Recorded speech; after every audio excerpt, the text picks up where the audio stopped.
Welcome all to Undivided, Unite and Conquer. Unite and Conquer brings together parents and professionals to work through issues they and many families we work with face. Our goal with these sessions is to learn together, to keep it real, and to figure out how to get stuff done for our kids. And anyone on this journey knows our best teachers are other parents. Lelah, we wanted to start out with if you could tell us a little bit about Jack and why you started on this AAC journey. Well, Jack is 12, super fun age. He has cerebral palsy, dyskinetic tetraplegic cerebral palsy, complicated with dystonia. So, everything that goes with dystonia comes with that kind of. He is unable to use his hands reliably or really any kind of muscle group in his body because when he goes to do something, everything in his body fires. So he's very like, we all the time. But he's very smart. He's very engaged. He loves connecting with people. And he's just an awesome guy. In talking about starting on the AAC journey, why? What was the initial sort of catalyst? I think we were really just in the right place at the right time. Like we went to a clinic when he was, early intervention. That's when he got out of the hospital. They gave us the name of a clinic that we were going to in Los Angeles called Can Do Kids. And, I knew he was going to need all the therapies. So we started them, and very early, the PT was like, let me get you hooked up with our SLP here. I think you guys should start speech with him. And I was just kind of like, okay, great. He's a year old or less. I think he was just a little over a year actually. And the SLP happened to be Allie Steers. So we were really just lucky. We were lucky. I just was kind of going along thinking like, let's get all the therapies that we can get. And that's, like we all do, I think in the beginning, it's just like PT, OT, speech, get it all, let's go.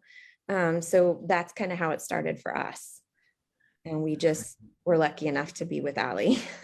I think you said to me, Lelah, or you said in the past that your journey could have been really different or, a much different start had you not found the right person. Absolutely. And you did. Absolutely. Just the right clinic and the right time. It was just very, very serendipitous because I think a lot of us, like, I don't know, I can only focus kind of sometimes on one thing at a time. Right. And in those early days, you're thinking like, let's get them sitting up. Let's get head control. Let's get this. And you start thinking about all the physical things really early on. But the speech stuff kind of gets held off, I think, for a lot of families. And I certainly wasn't really thinking about it then. And, it just kind of got presented to me and we did it. So we were very lucky. So if you could start kind of at the big picture so we can set the table for families who may be just kind of getting into this journey, what is AAC and what is it not? AAC, the acronym of AAC is Augmentative Alternative Communication. It's truly augmentative. I don't like to use the word alternative because it implies that a child really doesn't have a way to communicate. And we all know that every child, even those who live in very, very complex bodies, they're all communicating. They're smiling, they're using gestures, facial expression, things like that. But communication only goes so far with those things, as we all know, which is why we're here today to talk about this augmentative piece of, how do we bring language to someone who otherwise doesn't use words with their mouths. So it becomes sometimes a very complex question, sometimes a less complex question, kind of depending of the complexity of the individual who's sitting in front of me as a clinician. But really, when it all kind of, we take away the complex body and we take away different access methods and we really boil it down to what AAC is it's language. And I think that this point is sometimes lost in this larger discussion of complex bodies, complex words, how do we present it, field size, what layout, what vocabulary. It's language. And one of the reasons why I'm so glad I got to meet Jack when he was so young was because we were really able to parallel typical language development when I'm starting with a child that's 18 months old or younger, like I think Jack was when we began. He didn't lose out on a lot of that language exposure because we were able to get a system. That system's changed a lot over the years, but the idea is getting that system and speaking that language to the child. So when I have a family contact me and say we want to do AAC, my kind of first question is, are you ready to be a bilingual family? Or if you're already a bilingual family, are you ready to be a trilingual family? Because we need to think of this as a language, and for a child to learn it, it needs to be spoken to them at home. And for a family and a child that already has really complex needs, that's a big ask. And we need to make sure, I as a practitioner need to make sure that I'm kind of presenting this thing in the way that it really is truly meant to be, that this is a language, this will live with you and your child for many, many, many, many years. And it's not something that it's not 4 pictures. It's not 6 pictures. It's not a single button that we hit that says something. True AAC is a language, and the more we think of it as that, the kind of easier it becomes, because it looks really complex and scary when you're looking at all these icons and that there's a lot of people that could be really intimidated by that, and switches and eye gaze and everything else. But if we just think of it as Russian, or just think of it as French, or just teaching your child French, which yes, that's hard because you're learning French too, but if we can think of it that way, it just makes it so much easier kind of in the long run. When she first showed me his pod, he was 18 months and I thought she was out of her mind. And, how is this little tiny person, how is he going to understand this? I don't understand how to even teach this to someone that age. So it really is looking at it as teaching language, and it's taken a long time, but yeah, in the beginning, I just thought, she's crazy. What is she talking about? And Allie, how do you first, when you first meet Jack, he's so little, and how do you determine what you're going to use? Like, how did you determine with Jack, like what system you were going to use? Did you have an idea? Did you have to work with a bunch of things? Like, how do you approach that before you scared Lelah to death? Before I scared her. So with Jack specifically, I had heard, and this was, Lelah, 11 years ago, I had heard murmurings of this system called POD that was coming out of Australia, developed by an SLP named Gail Porter, and that this was a system developed by and for people with cerebral palsy. And so that really kind of caught my attention. I was not POD trained. I did not know POD. I didn't know anything about POD. And when I started looking at the website 11 years ago and I saw this, and you can see that this is this. I mean, so this is not a minimal amount of words. This is one of the early POD books. So this is actually kind of the starting point for a language. I knew that we needed to get this very bright child language. Not just 4 words, 6 words, 8 words, 12 words. He needed a way to express a variety of functions. He needed a way to say something's wrong, do something, let's go. I'm uncomfortable, change my body. He needed a way to talk about things that we didn't even know that he understood or know that he wanted to talk about. And if I would have given him a clinician created system of 4 or 6 or 8 or 12 words, then I'm really holding his language development hostage. And I knew that was not the right path to go, certainly not with this very bright little boy in front of me. So I also knew that POD specifically as a language organization exists in many, many, many different ways to access POD. So there's POD that is accessed with our hands. There's POD that's accessed with eye gaze. These templates, of course, didn't exist when Jack was little. They only exist in Australia now.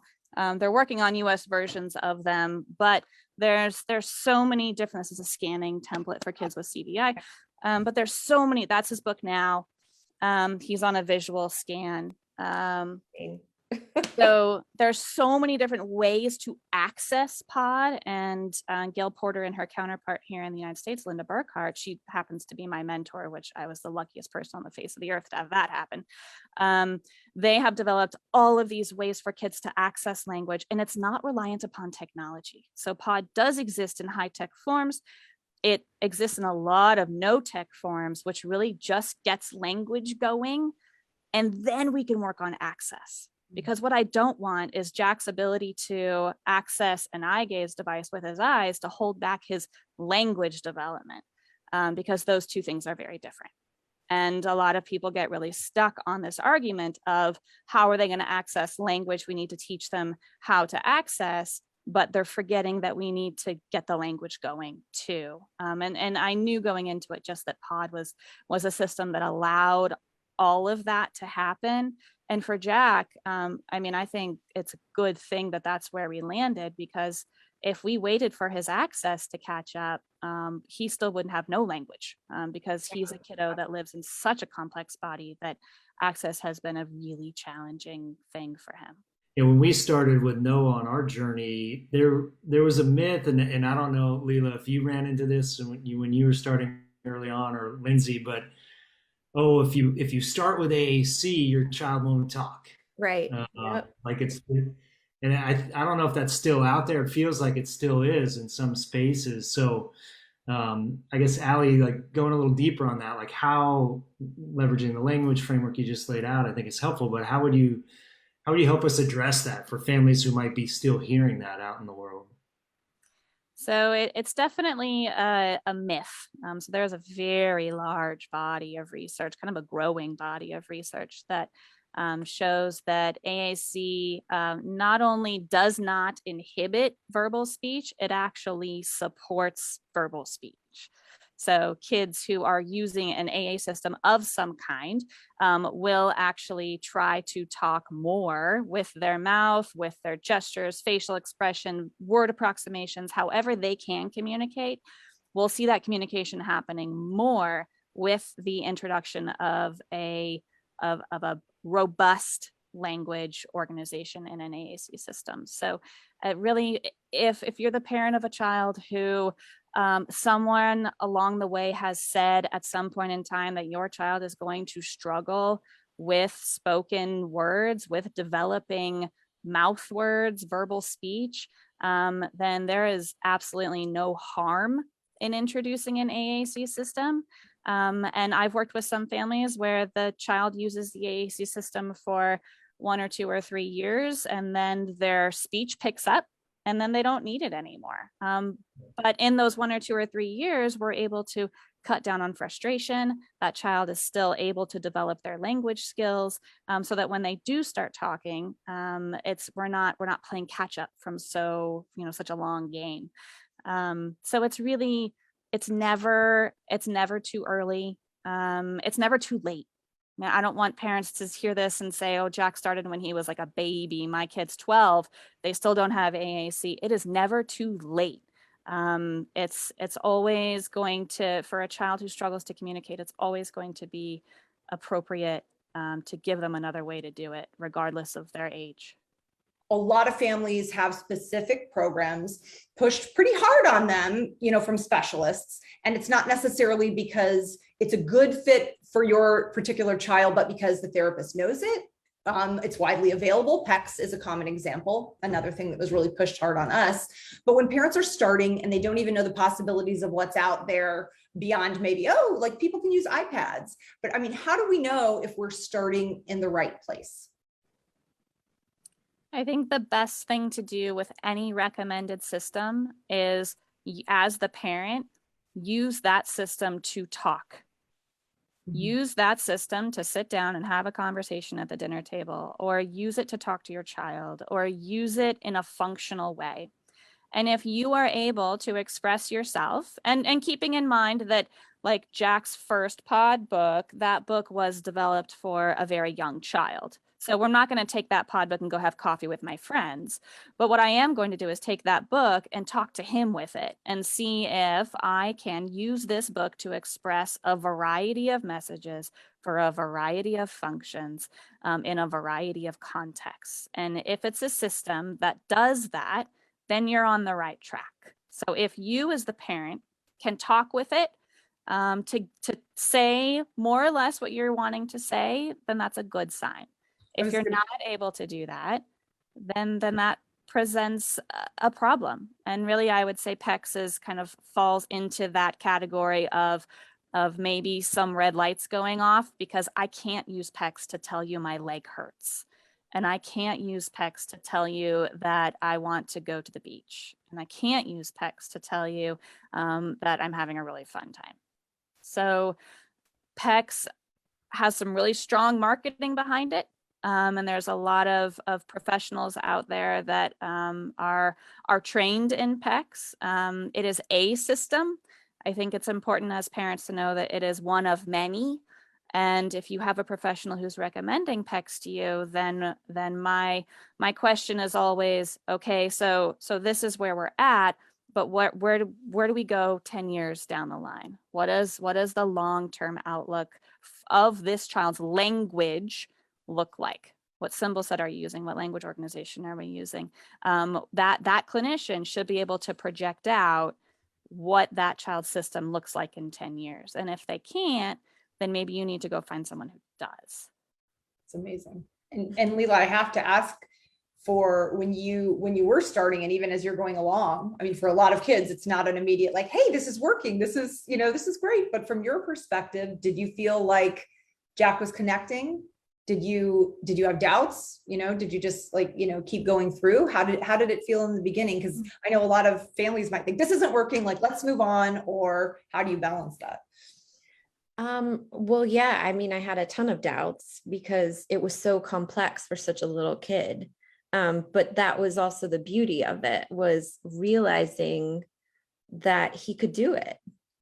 And I mean, it brought a lot of amazing, realizations about Jack in general. Like, I didn't know he could read. And we realized he was reading at that age. And of course, not everyone's going to have like a big, boom moment with it, like I did, but and then there's been lots of setbacks and lots of frustrations and tears. And I feel like he's not making any progress. And how long are we going to do this before we move on to something else? And then, it's all of that. It's like this all the time. But when I look from where he started and I look to where he is now, it blows me away. But, yeah, I mean, it's been frustrating. It's been long. You're playing the long game. Well, yeah, and speaking to that long game and something you said earlier, Allie, the bilingual, Yes. this idea that, Lelah, you had the book and you were talking to Jack at 18 months, that was, I imagine, it took a lot of practice and work for yourself. Yeah, it did. But also, it wasn't like we were always doing it at home. I mean, we've all got tons of other stuff we're dealing with all the time with our kids. And for me to learn it at times felt super overwhelming. And, I was guilty of not doing it with them all the time and leaving it for school to kind of do with them, leaving it for sessions with Allie, so like Allie said, I mean, we have to be willing to learn that language ourselves and to use it all the time. And he, I would pull out the book and he would start crying. And it's so up and down, but, we have to be willing to push ourselves with it too, if we're going to push them with it. So. And now you pull it out and he laughs. And yeah, now I pull it out and get super excited. Like, he cannot wait for me to use it. So it's great. But that wasn't always the way it was. And if I could follow up to that, Lelah, I think that as a clinician, if I have a kid who is getting upset every time their book comes out, then I'm looking at, well, how is this being used? Because often there's a misconception that an AAC system, the purpose of an AAC system is for the kid to say what we want them to say or to answer our questions. So really an AAC system is the child's voice, and they can use it to say, whatever they want to say to whomever they want to say it, however they want to say it. That this is not a scenario by which we are using it for schoolwork to answer questions. So like with Jack, when I think that was happening, I think that there were some lovely, fabulous, well-meaning people, maybe in his school life, who were getting it out for him to answer questions at school. And that is not what it's about. It's about him being able to express himself and tell them, I don't like this, I don't want to do it, or go away or leave me alone. But when the school team is not kind of on board with that, when the individuals in the child's life are not kind of properly informed as to this being a method for true, genuine, autonomous communication, then sometimes you have some use problems that come into play, and we need to backpedal and say, okay, what's happening and why is this happening? And we need to push out more training. Yeah, I think, Lindsay, this gets to the question we had around using it at home and with friends. I mean, maybe Lelah, you could talk about how it's used today in the home environment. So it is that autonomous, enabler for him to communicate and connect. And yeah, I mean, we've been fortunate that, we have school friends who are willing to learn how to use it. He has friends that know how to ask him questions in a way that he can communicate with them, not just with his pod, but just yes and no. All of his friends have learned how to communicate with him, which I think is really important. And he also vocalizes, and Allie's been really, really, strong about saying, oh, you have something to say. Do you have something to say? And then he says, yes. And then you get the book out. So it's really giving him those opportunities and making sure we're consistently giving him opportunities. Do you have something to say? What's wrong? What is it? What do you want to say? Do you want to do this? Do you want to do this? Tell me what you want. And getting that book out and doing it. Where I don't know if we were doing it as much before as we are now. So I don't know what the answer is to why we weren't, except it's just hard. It's hard. And, physically they're busy, and it's easier for me to give them a yes and no question than to get out a book and scan through all these things with them. But now it's so second nature because we've practiced so much. And yeah, I don't know. It's just practice. And I think he's ready. We've kind of talked about that a little, Lelah, too. Like with age, it's kind of like, all right, this is hard. But guess what? Like I have a lot to say. And I have friends and I have a world around me, and I'm going to push through it. I mean, it's got to be.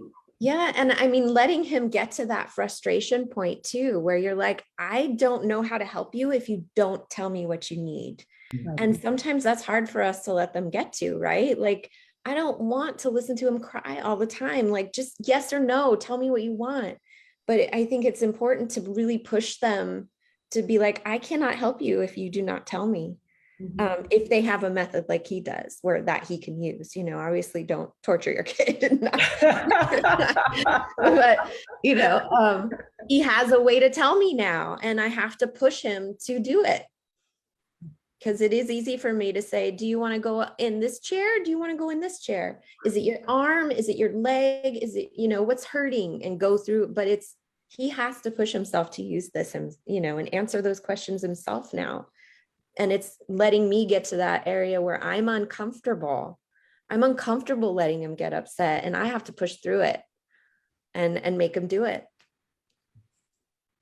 And if he doesn't want to do it, that's okay too. Yes. Right. So there's that part of you are an autonomous communicator. If you are choosing to make the choice you're choosing right now, then I cannot make you talk. Yes. I cannot make you talk.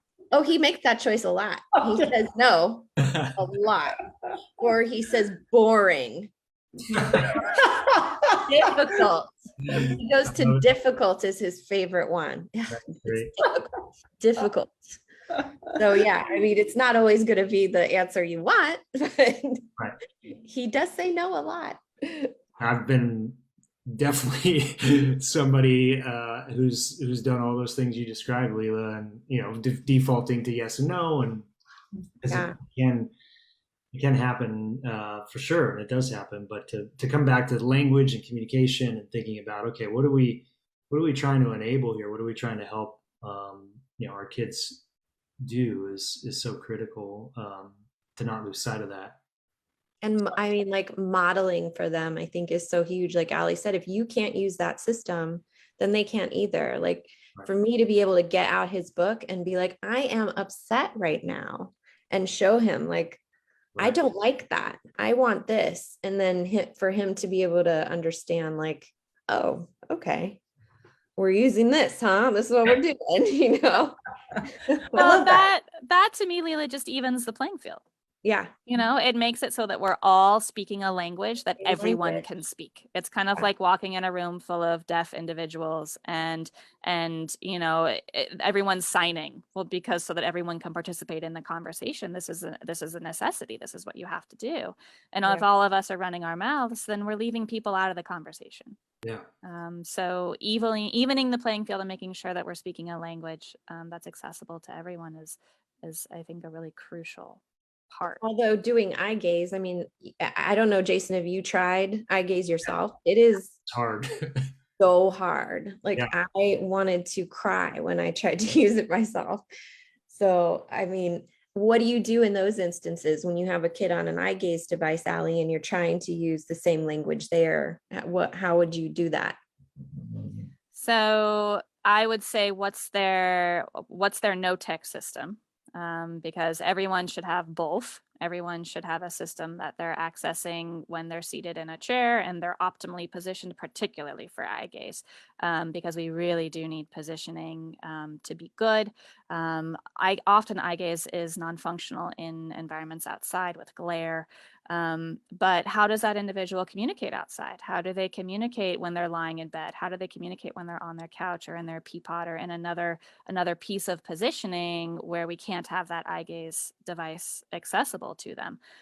So everyone, whatever system they're using, really does need to have a high tech and a no tech way to communicate, because we have to accommodate for all of these different environments and settings. To speak to that point, particularly if we have an eye gaze user, how are we making sure that they're included in the conversation? I would go pick up their book or their no tech system and talk to them there. There's a lot of individuals who are using iPads. iPads have revolutionized the field of AAC. It really is very important to make sure that we're including everyone. There's a lot of trial and error. And so for Lelah, when you started with pods, you're still using pods. It sounds like, have you tried other options? How did that go? Like, what was the air part of this conversation? We started with pod, obviously very young, and then we've tried Unity. We've tried little card systems with just letters where he could pull off and try to spell words, or pull off and just a small communication system. This is when we weren't working with Ali for a little while. We've done the Toby with different systems on it, right, Ali? Like, what else did we have on the Toby?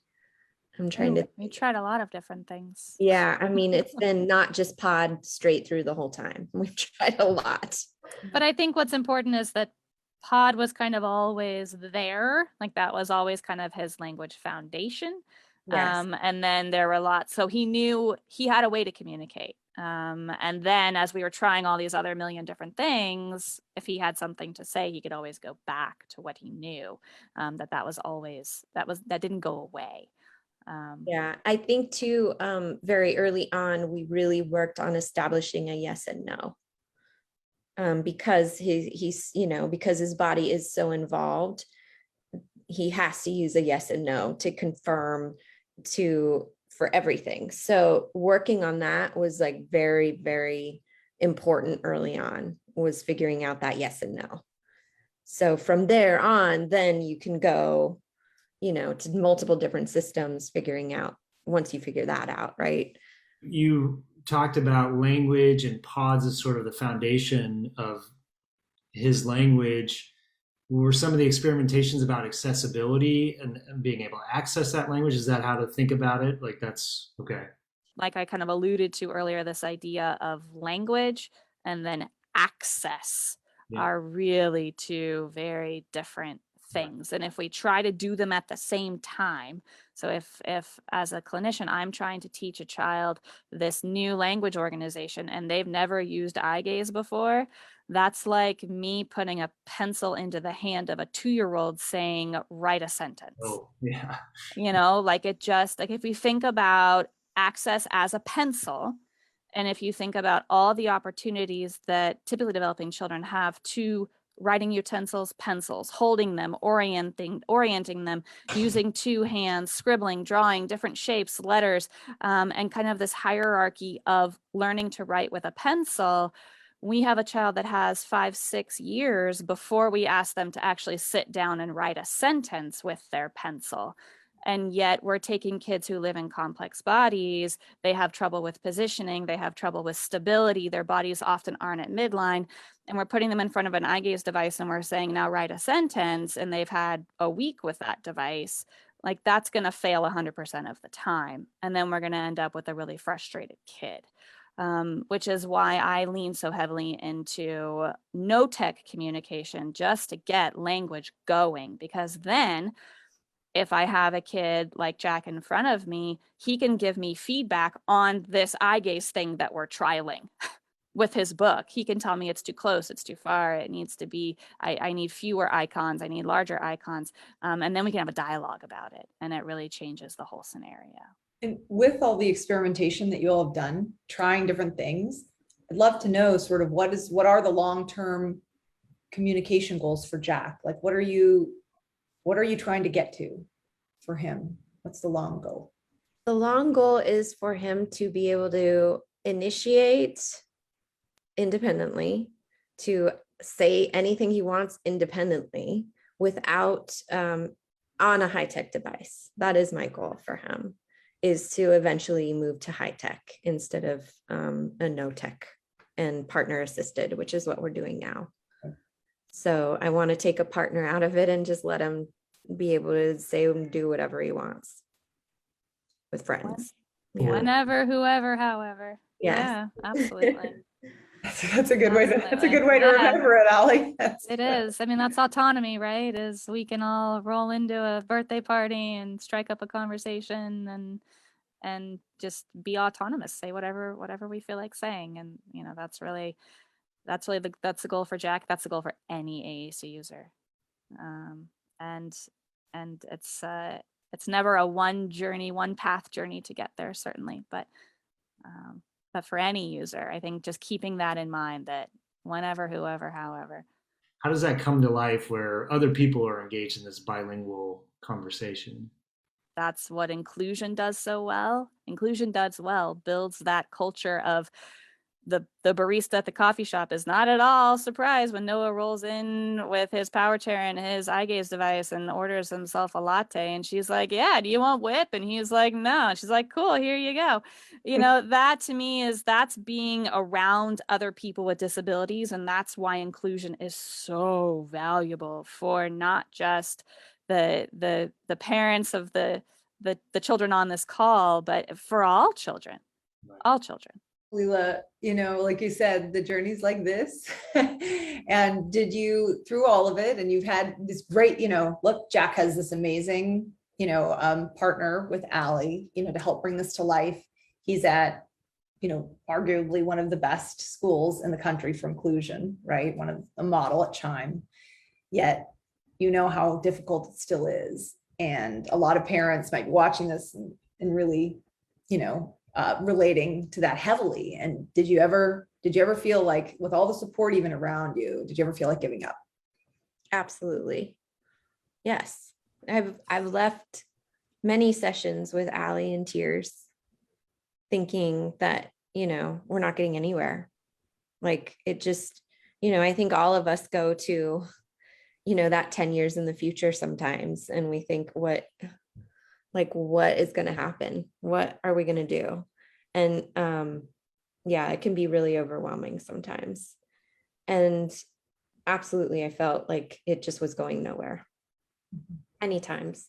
And then the next session, he would do something, you know, and prove me totally wrong. So it just, I don't know, for me, I have to kind of contain looking that 10 years in the future because it can be so overwhelming. And I have to really just look at, just almost week to week with him and then look back at the progress he's made, because otherwise it's just too overwhelming. It's too overwhelming because it is such a slow process. And maybe it's not for every kid. I don't know. Maybe some kids like just take it and run with it. And it's like, boom, and they explode. And, I've talked to moms who are like, oh, around 15, it just clicked and they just started doing it, And so I'm like, okay, well, maybe when he gets to be a teenager, it's just all of a sudden going to go. But I don't know. I don't know. It could be super depressing and overwhelming and then rewarding and amazing. And he just, last week he initiated 14 times he wanted to say something. And that's like crazy, mind blowing for him. So with something like PT, we have this goal when you see them, do this, whatever, sit up or take a step or anything like that. It's just such a concrete thing. Whereas I feel like with AAC, it's such a slow thing that you don't even realize how much they've gained, so it's just different than any of the other therapies. Also, it's a totally different mindset. How you would sum up what you would say to parents who might be struggling to find hope right now? I would say like the first thing is patience. It's like the 3 Ps. It's really like patience, practice, and perseverance, because this, like I said before, this is a long game and it's gonna tear your heart out and make you frustrated and then reward you and then break your heart again and then you'll have a breakthrough. It's the craziest thing ever. So patience, the first thing with it, and then practice. Like we said, like you have to be willing to go the distance with them yourself. You have to learn this language with them. You have to practice it yourself, and be willing to push. And then, perseverance. Yeah, you have to keep with it. You have to persevere. If you think it's, you have a bad month where they're not doing it, you have to push through. You just have to keep pushing. If I had a message for all the parents out there, it's just believe in your kid. And if you're working with a professional who does not believe in your kid, go find another professional who does, because communication is for everyone. No child is too anything to communicate. And I've seen that. I see it on a daily basis where kids just surprise the heck out of someone they're sitting next to. And they're like, I didn't know you could say that. I didn't know you were thinking that. I didn't know. But work with someone who sets the bar high and they will rise to meet it. Yes. Kids they can learn to communicate and they want to communicate, and you just have to keep believing in your child and knowing that it's possible. Yes. Find a person who wants to work with them that is setting, like Ali said, sets the bar high. Your therapist should be like the goals, like I was when I was like, she's insane. She's crazy if she thinks he can use this. You need to find that person. You have to. Just a couple quick notes for our community. Our goal with these conversations is to bring some undivided attention to topics that matter to our undivided families. And more broadly, our mission is to provide guidance and support to families as you navigate the various systems to support your child. We want to be able to help you bring essential things to life, like access to language and communication, like we've talked to you today, for every child.